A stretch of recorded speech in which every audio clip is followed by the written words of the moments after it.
He's been living in the shadow of a former teammate almost his entire basketball career, and even though he's been putting up great numbers, he just hasn't gotten any recognition. But in this up and coming year, he's going to prove why he's been the most underrated player in high school basketball.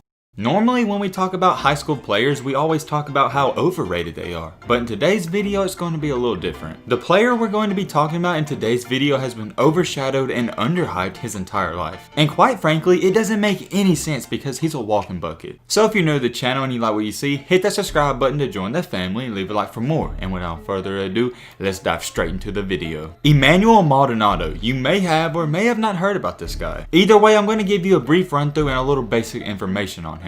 He played alongside Julian Newman for a while now. He's a very humble kid, and I think that's a main reason in part as to why he hasn't got any hype. And of course, another big and obvious reason was because he was playing alongside Julian Newman. Now yes, Julian was putting up crazy numbers, but when they played up against competition, this was the guy who stood out the most. Emmanuel rose to the challenge every single game and he put on a show. Anyone can look good and score when you're playing against bums, but when you're going up against real good competition, that's when the true stars show. As to why no one gave any hype to Emmanuel and gave it all to Julian, I have no idea why that happened. If you just watched the games, it was very easy to tell who the best player was on the court. Julian did score a lot, but he also shot a lot. I think the difference is whenever Emmanuel shot, he was always efficient. He would drop 20 to 25 points and only shot the ball roughly 10 times a game. When he was just a freshman, he averaged 10.6 points per game, 2 assists, and 2.5 rebounds. Those are very solid numbers from a guy who's not really built to take over games. And as a sophomore and junior, he improved his stats every single year. Here's something that I need to point out to you guys. Stats and numbers aren't everything. Yes, they look good on paper, but you gotta pass the eye test. I'm not a big numbers guy. I don't think they mean everything, and they really don't. It's how you look when you play out there and how efficient you are. I think every high school, college, and NBA coach will say the exact same thing. And for example, we'll just use the Julian comparison. He averaged 30 points per game his entire career, so just seeing those numbers on paper, you would think he's a beast. I'm not gonna take that accomplishment away from him because that's very impressive, but we can all agree he's not a beast on the court. The 30 points per game are very deceiving. With that being said, let's look at the flip side. Emmanuel as a sophomore junior averaged roughly 15 to 20 points per game. And when you see those numbers on paper, you're not too impressed, right? But when you go to the game and watch this guy play, you are impressed. He passes the eye test. He's a great team player, he's very humble, and he's efficient. I know I've said efficient a ton in this video, but I'm doing it on purpose because I can't stress it enough. I don't care about Julian's crazy stats because he didn't look good doing it. He looked flustered on the court, he never looked in control, and he was always out of the game.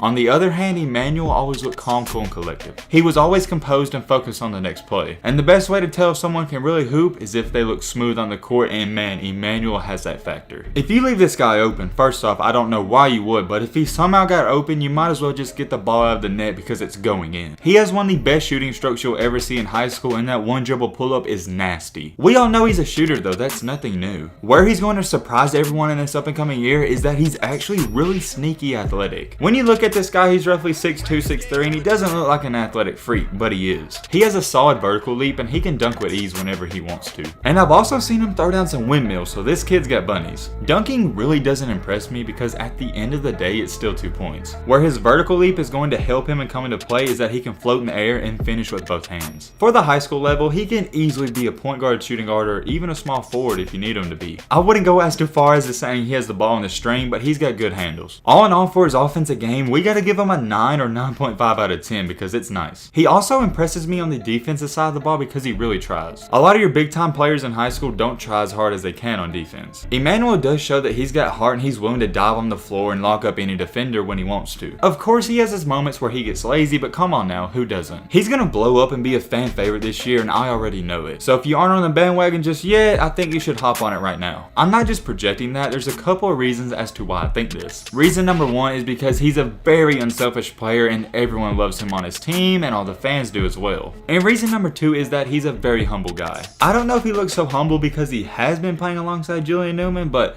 from what I've seen, he seems like a great guy. And last but not least, we have reason number three. He's shifty on offense, very hard to guard, a great shooter, and he can even pass. And that's what people like to watch for high school basketball players, everything I just listed off. And oh yeah, almost forgot to mention, he also left Prodigy Prep, so he's going to be playing at a new high school this season. As of right now when I'm making this video, he currently has 7 looks and 1 to 2 offers. I can almost guarantee you that's going to change when the season starts because all the colleges everywhere are waiting for him to pop out. He hasn't really had that golden opportunity though because he's been playing playing with Julian Newman. But now he left that team and he's on a fresh slate, so hey man, things are gonna go crazy. Does he have a lot of stuff he needs to work and improve on? Yes, of course, but hey, that's good because that means he's got potential and he's not even halfway there yet. Emmanuel hasn't really got the hype and attention I feel like he deserves, and maybe you feel the same way. But I don't think he's too mad about it because I think he likes living in that shadow. And as always, let me know what you guys think down below. Is he up next or is he just gonna be a bust? But hey man, with all this being said, that's about gonna wrap up this video. I hope you guys enjoyed. I hope you guys learned something. If you're new to the channel, what you doing? Join the family. Hit that subscribe button and leave a like for more. And as always, let's be great. Hope you have a great day. I'm out, y'all. Peace.